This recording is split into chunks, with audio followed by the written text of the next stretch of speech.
The first time a stranger told me my husband had done something to her too, I was standing outside a pharmacy on Bardstown Road with a paper bag of shampoo, toothpaste, and cough drops pressed against my hip, thinking about whether Evan would still be awake when I got home. It was an ordinary Thursday in the kind of way that makes a life feel safe if you do not look too hard at it. I had stayed late at the clinic because one of our patients started crying halfway through her paperwork and then apologized for crying, which is something women do so often it barely sounds strange anymore. By the time I left, the sky had gone that flat gray Louisville gets in early spring when the air feels damp even if it is not quite raining. I remember that because I was already tired, already halfway inside my own evening, and I almost missed the fact that the woman had been watching me. She was standing near the newspaper box by the curb, maybe mid-30s, dark coat, hair pulled back too loosely like she had fixed it in a hurry. Not dramatic looking, not wild-eyed.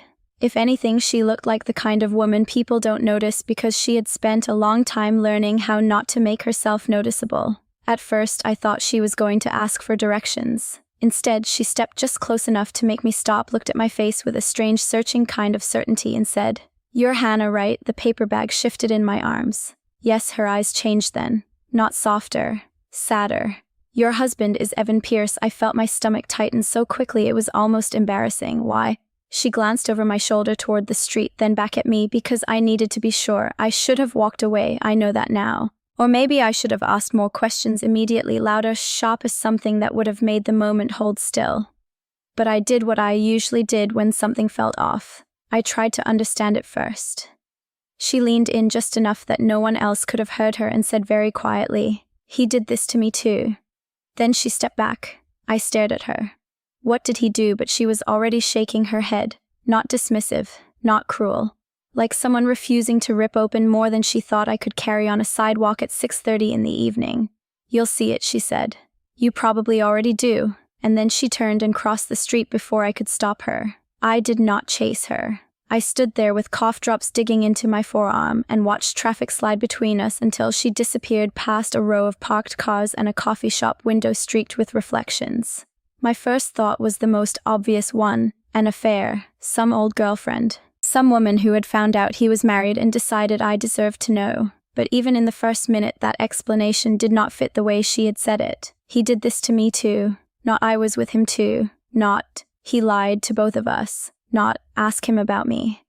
This. By the time I got to our apartment building, I had replayed her face so many times it no longer felt like a face. It felt like evidence I did not know how to read. Mrs. Porter from 3B was in the lobby checking her mail. She looked up and smiled at me, then tilted her head in that gentle older lady way that sometimes felt comforting and sometimes felt invasive. "You all right, honey?" I adjusted the paper bag higher against my chest. "Long day." She nodded, but not fully, like she had heard the answer and also heard the space around it. "Well, get some rest." When I opened the apartment door, Evan was in the kitchen with his shirt sleeves rolled to his forearms, stirring something in a skillet. The whole place smelled like garlic and butter and rosemary. Home, normal, thoughtful, everything I had taught myself to trust. He turned when he heard me. "Hey." He smiled and came over to kiss my cheek before taking the bag from my hands. "You look wiped out." There was nothing wrong with that sentence. A husband noticing his wife looked tired after work. That was all. But I heard it differently now. Not, "You look upset." Not, "Is something wrong?" Just the conclusion already placed in my mouth for me. "I'm okay," I said.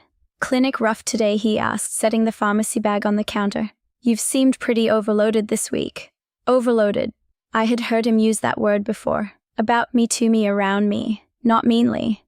Never in a way I could point to and say there that was the moment. He used words like a man laying down clean towels. Helpful. Anticipatory. Hard to argue with without sounding ungrateful. "Not overloaded," I said more sharply than I intended.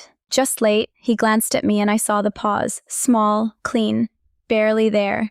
Then he smiled again. "Okay, late." He went back to the stove. I stood by the kitchen island taking off my coat and watching the side of his face like it might rearrange itself if I looked long enough. This was how our first year had worked from the outside. He made coffee before I woke up, kept my car full of gas, texted around lunch to remind me to eat if I had back-to-back patient intake all afternoon. He remembered stupid little details like the only yogurt brand I liked and how I hated when towels were folded in thirds instead of halves because it made the linen closet look cramped. He was attentive in ways that sounded like love when I described them out loud. I had loved describing them out loud, because I'd grown up around women who did not get steadiness. My mother had spent half my life apologizing for men who were just under pressure or not good at expressing themselves or trying in their own way. I had promised myself I would not build my adult life around excuses. So when Evan came along with his calm voice and thoughtful habits, and that almost old-fashioned patience, I did not just fall in love with him. I believed I'd finally made a good decision. The harder truth was that there had always been moments I could not place. Small ones, like the time at dinner with friends when I started telling a story about a patient and Evan cut in smiling. Hannah gets the timeline mixed up when she's tired, and everybody laughed lightly because he said it lightly, and I laughed too even though I had not gotten the timeline mixed up. Or the Saturday morning I got quiet because I was upset about something his sister Denise had said to me, and he touched my wrist and said, "Let's not do that thing where you spiral and assume the worst," so gently that I ended up apologizing for a reaction I'd not even had yet.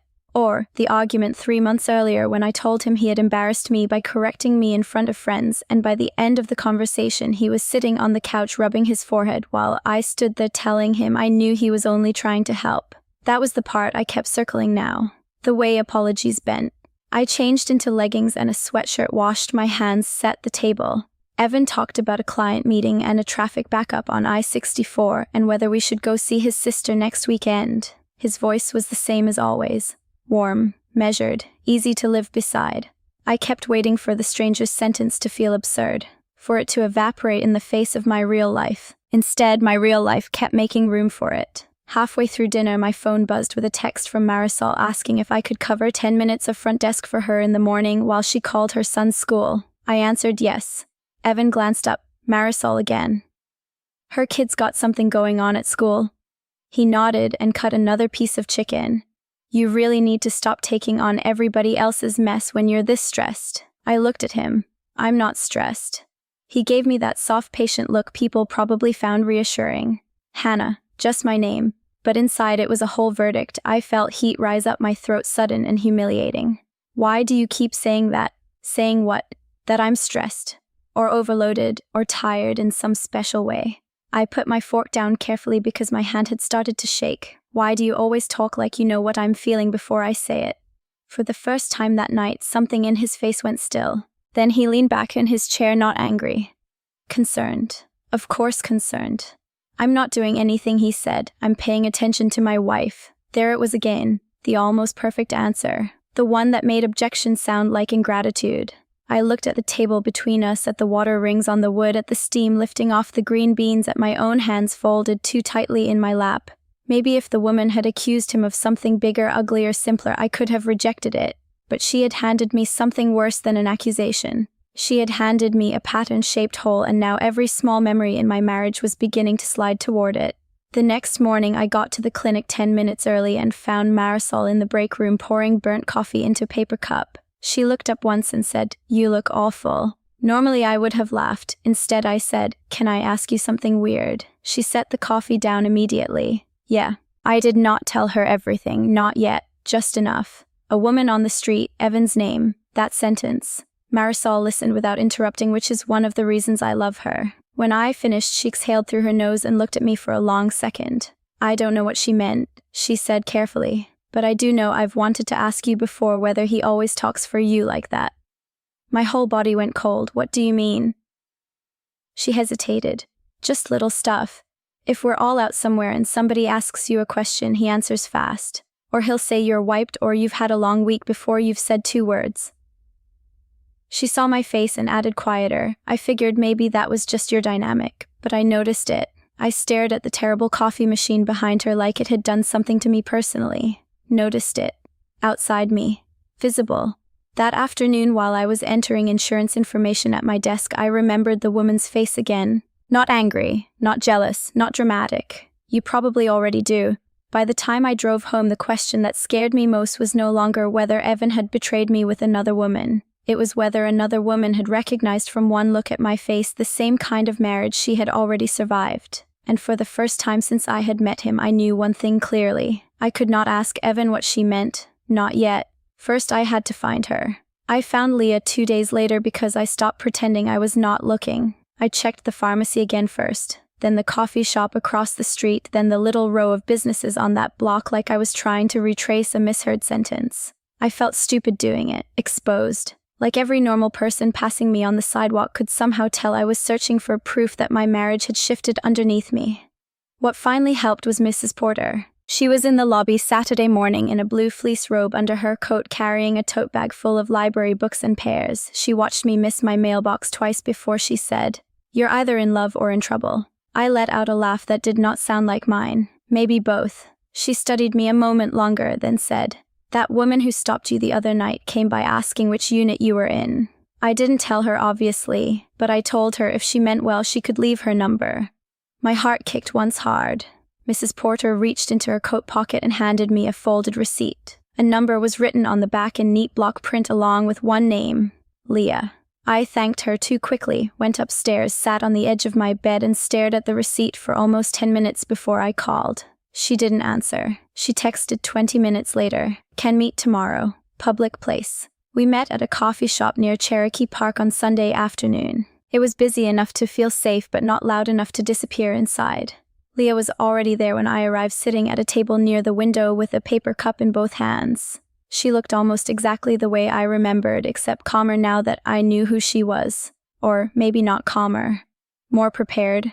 I sat down across from her and said, "You need to tell me what you meant." She nodded once. "I know." There was no theatrical pause, no speech about how hard this was for her. That was the first reason I believed her. She looked at my face for half a second like she was measuring what I could absorb and said, "I'm not here to tell you he cheated on me while he was with you.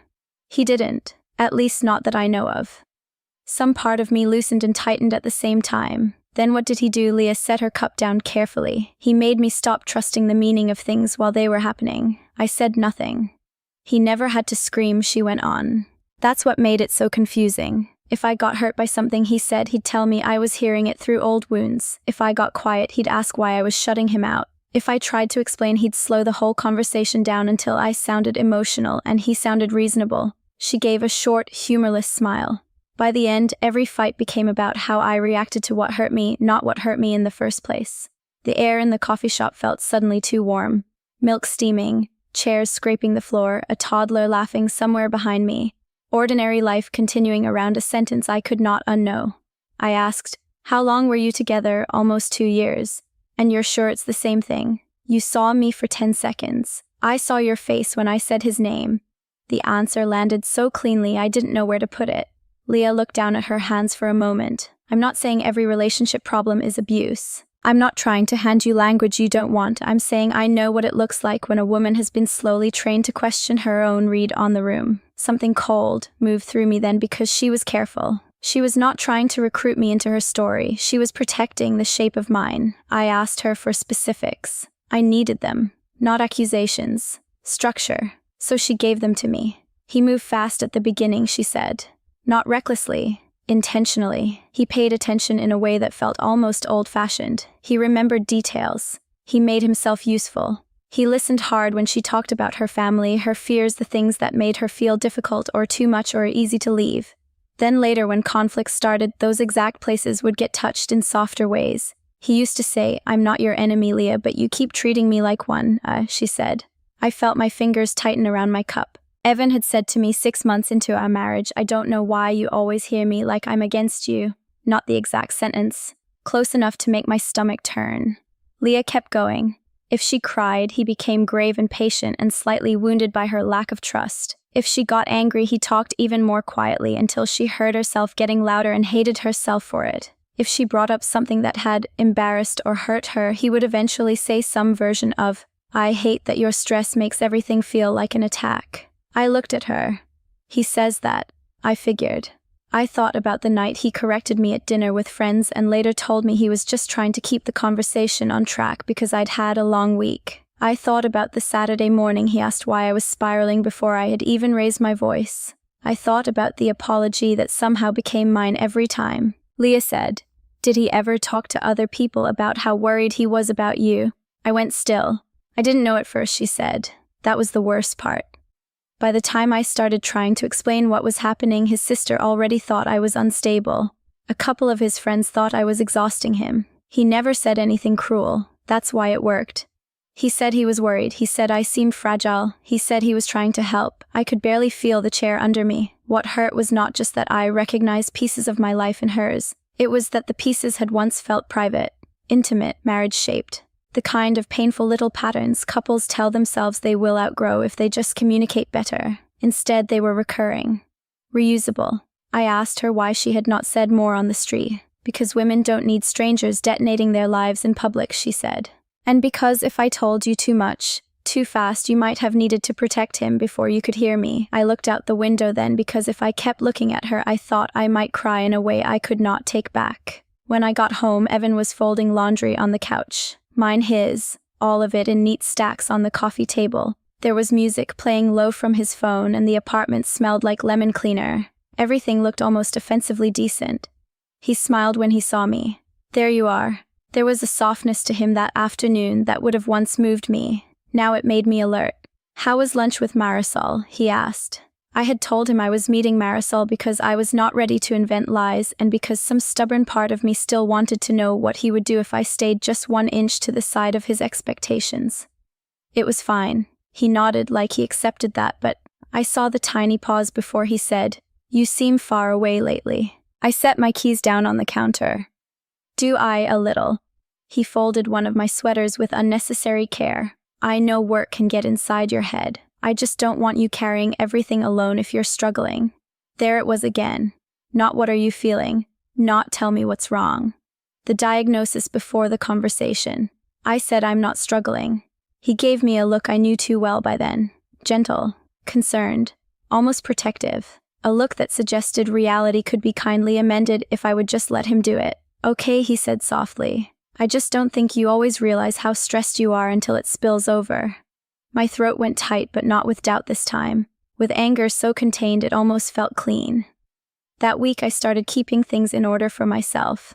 Not notes like evidence on a detective show. Just sequence, phrases, moments. The exact shape of conversations before they could be blurred by the next one. Marisol helped more than she knew. I told her about Leah on Tuesday evening in her car outside the clinic after we both got off late. Rain tapped against the windshield while she listened with both hands around a gas station coffee she had forgotten to drink. When I finished, she said, "You know what this sounds like?" I looked at her. "Like he creates the version of you he needs other people to believe in." I turned that sentence over all night. 2 days later, Evan and I went to Denise's house for dinner. She lived in a tidy little place in Crescent Hill with framed travel prints in the hallway and a golden doodle that shed on everything. Under ordinary circumstances, I liked Denise, or at least I had wanted to. She was polished in the same way Evan was polished, but less deliberate about it. She hugged me at the door and held on half a beat too long. "How are you doing?" she asked quietly. I blinked. "Fine." She gave me a small smile that did not quite reach her eyes. "Good. I'm glad." At first, I thought I had imagined it. Then 20 minutes later she handed me a bowl in the kitchen and said in the careful tone people use around breakable things, "If work's been a lot lately, don't feel like you have to stay late tonight." I stared at her. "Why would you say that?" She looked startled. "Oh, no reason. Evan just mentioned you've seemed pretty overwhelmed." The room changed. Not visibly, the same chicken roasting in the oven, the same dog nails ticking across hardwood, the same low music from a speaker on the counter. But something inside the scene locked into place so hard I felt it in my chest. Did he? Denise hesitated. That was all. A tiny pause. But it told me more than a full confession would have. "He worries," she said. "That's all. That's all." The cleanest disguise in the world. I went back into the dining room carrying a salad I could barely feel in my hands. Evan looked up from whatever he was saying to Denise's husband and smiled at me across the table, warm and easy, and socially intact. And in that moment I understood something I should have understood sooner. He had not just been managing me, he had been managing the room around me. The final piece came 3 nights later. We were at home.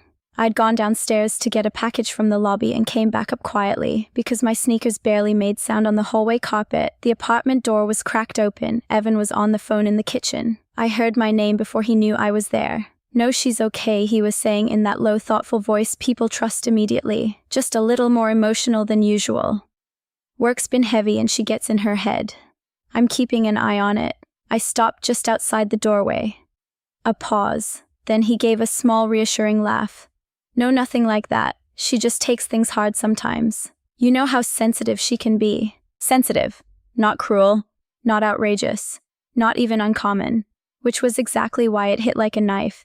Because he was not reacting to me in a bad moment, he was preparing someone else to read me before I spoke. I stood there with the package in my hands and understood finally that Leah had not given me a suspicion. She had given me a map, and by the time Evan turned and saw me in the doorway, I was no longer wondering whether she had been right. I was wondering how to confront a man who had been narrating me for months without ever once raising his voice.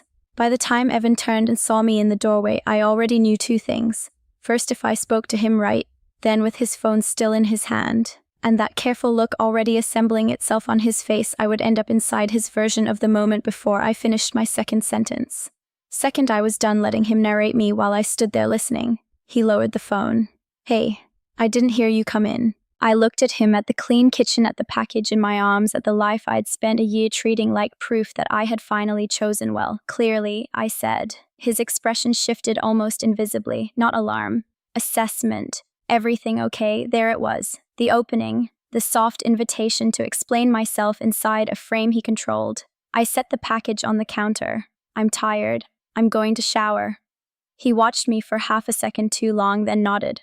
Okay. I took the shower. I washed my face. I stood in the bathroom with the fan running and my hands flat on the sink and let the room stop moving. Then I texted Marisol. I know now. I'm talking to him tonight. She called immediately. I answered in a whisper. Do not let him turn it into your tone, she said without hello. Stay on sequence, stay on specifics. Don't argue every branch he offers you. I closed my eyes. I know. No, really. I mean it. You are not going in there to prove you're calm. You're going in there because you already know what's true. That helped more than anything else had. When I came back into the living room, Evan was on the couch with one ankle crossed over his knee, reading something on his laptop. He looked up when I sat across from him in the chair by the window. The room felt overly familiar in that moment. The lamp I had picked from Target because I liked the linen shade. The throw blanket his mother gave us at Christmas. The little dent in the rug where the coffee table leg never sat evenly. Marriage lived in those details. That was the painful part. It had not all been fake. It had just been arranged around a distortion I could finally see. We need to talk, I said. He shut the laptop gently and set it aside. Okay, no defensiveness, no irritation, just openness, practice. I folded my hands together because I did not want him reading them. I met the woman who approached me outside the pharmacy. He was very still. Her name is Leah. A beat passed, then another. Not long. Long enough. When he answered, his voice was quiet. How did you find her? The question was so revealing it almost made me laugh. Not who is she, not what did she say. Just the root, the management problem. I found her because I looked. He leaned back slightly. Hannah, whatever she told you, I lifted one hand. No. Don't start there. That surprised him. I saw it. I kept my voice even. I'm not here to ask whether you cheated on me. I'm not here to compare stories about your dating life. I'm here because the way she described being with you matches too much of what this marriage has felt like. He held my gaze. What does that mean? You know exactly what it means. His face softened. The concern came down over him like a sheet being pulled straight. I really don't, he said. And I need you to hear how serious this sounds. If someone from my past is reaching out to you and feeding you a version of things, I think we need to slow down and figure out why this is hitting you so hard. There it was. Immediate translation. My reaction before the reality. I felt grief and anger rise together, but this time neither one took over. She didn't feed me anything. She named a pattern I was already living in. Hannah, no. My voice stayed low. You don't get to do that tonight. He sat back, studying me the way people study whether they think they can still predict. I said, you decide what I'm feeling before I say it. You explain my reactions back to me as stress or exhaustion or sensitivity. You correct me in public and call it helping. You turn every conversation about something you did into a conversation about how I'm reacting to it. And when I'm hurt, you get so calm that I end up feeling guilty for being hurt at all. His mouth tightened just slightly. That is not what happens. It is. No, it's what it feels like to you right now. I almost missed it because the sentence came so smoothly, but there it was again. Not reality. My unstable interpretation of it. I nodded once. Exactly. He frowned like I was proving something unfortunate about my own fragility. You've been under a lot of pressure lately. I know you don't like when I say that, but it's true. And now you've had this woman show up and validate the worst possible reading of every ordinary thing in our marriage. Ordinary, I asked. He spread one hand, patient measured. Married people misread each other sometimes. Married people get defensive. Married people step on each other's feelings. That's not the same thing as manipulation. I looked at him for a long moment. Then why did Leah describe your exact phrases? Something flickered across his face. Not panic, not shame, irritation. Small, fast, gone almost immediately. I pressed on. She said you always made her reaction the issue. She said you told other people she was under stress before she could speak for herself. She said apologies with you somehow ended in her comforting you. She said you used concern as cover. I swallowed once. Do you know what hurt the most? Not hearing it from her. Recognizing it before she was done. He exhaled and rubbed a hand over his mouth, a gesture I had once read as emotional strain. Now I saw calculation in the delay. Leah was not well when we were together, he said carefully. I never wanted to talk about that because it felt cruel, but if she's dragging you into this, I may have to be more honest than I wanted. I felt something settle in me then. Heavy. Final. Because that was it, the move. The woman is unstable. The husband is reluctantly concerned. The truth is, whatever he can say most gently. She said you'd do that too, I told him. His eyes narrowed almost imperceptibly. I went on. She said by the time she tried to explain what was happening, your sister already thought she was fragile. Your friends already thought she was exhausting. Sound familiar? He was quiet. I let the silence hold. I was done rescuing him from it.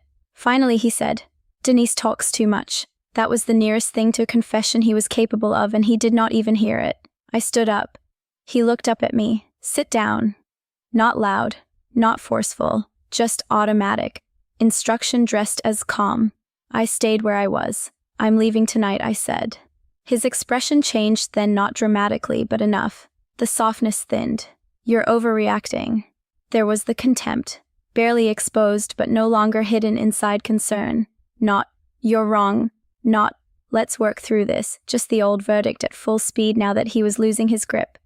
I'm reacting exactly enough, I said. Hannah, listen to yourself. No. You listen to me. That stopped him. For the first time since I had known him, I was not speaking to be understood. I was speaking because I already understood. This marriage has required me to doubt my own mind, so you never have to doubt yourself, I said. That's the truth. Not every dinner, not every morning, not every kind thing you ever did. I'm not rewriting the whole year into a cartoon. I'm saying the structure underneath it was built around your need to define reality first. My feelings, my tone, my intentions, my sanity if necessary. I felt my throat tighten, but my voice held. I cannot stay married to someone who needs me uncertain in order to feel in control. He stood up too then. That is not what I need. Maybe not consciously, I said. But it is what you do. He took a step toward me. You are making a huge decision in a heightened state based on a conversation with one person who has every reason to hate me. I picked up the overnight bag I had packed in the bedroom while he was on the couch. I'm making it based on a year of marriage that finally makes sense. His face went still again. Not because he was calm. Because he had run out of entrances. I moved past him into the bedroom. He followed me as far as the doorway. Hannah. I kept pulling open drawers, taking only what I needed. A sweater, jeans, toiletries, phone charger, my work badge from the dish near the lamp. We can talk tomorrow, he said. When you're less activated. I almost laughed then, not because it was funny, but because he truly could not stop. I zipped the bag and looked at him. I am not activated, I said. I am done. He stared at me, and for one clean second the mask dropped completely. What showed underneath was not heartbreak. It was offense. The private arrogance of a man who could not believe his interpretation had finally failed. That was enough. More than enough, Mrs. Porter was opening her door as I stepped into the hallway, like old women who have lived a long time, somehow always know when truth is moving through a building. She took one look at my bag and said, "You need a ride?" I swallowed hard. "I'm going to Marisol's." She nodded once. Good. Evan did not follow me into the hall. That mattered. Not because it was noble, because he knew scenes were not his territory. He worked best in private, in language and slow corrections. Out here he had no clean way to phrase me back into place. Marisol was waiting in her kitchen when I got there, barefoot, hair up, 2 mugs already on the table. I set my bag down and sat in the chair by the window, and for a minute neither of us said anything. Her apartment smelled like coffee and laundry soap and the caldo she had cooked earlier for her son. It was such a normal smell that it nearly undid me. "Well," she asked softly. I looked down at my hands. I left. She nodded like she had been holding that possibility ready for me without ever forcing it. Okay. What I felt then was not triumph. It was grief so specific it almost had texture. Grief for the lamp in our living room, for Sunday groceries, for the version of myself who had thought being carefully tended meant being safe, for the private moments that would never feel fully private again because I now knew how many of them had been engineered toward my doubt. But underneath all of that quiet and unfamiliar was relief, not joy, not peace. Relief. Like my own mind had been holding its breath for months and had finally been allowed to inhale. Later, after Marisol went to bed, I stood alone by her kitchen sink with my mug warming both hands and looked out at the parking lot silvered by the streetlights. Somewhere across the city, Evan was probably still arranging the story in his head. Maybe in other people's heads too. I could not stop that tonight. But I did not need his version anymore. That was the difference. Leah's whisper had felt like a threat when it first found me on the sidewalk. By midnight, standing in another woman's kitchen with my overnight bag by the door, and tomorrow, looking blank and frightening and honest, I understood what it really was. Mercy. Not gentle mercy. Not easy mercy. But the kind that arrives just in time to keep a life from disappearing inside the wrong story. I stood there until the coffee went cool in my hands, watching my reflection faintly overlay the dark glass, and for the first time in a very long time, the face looking back at me felt like mine.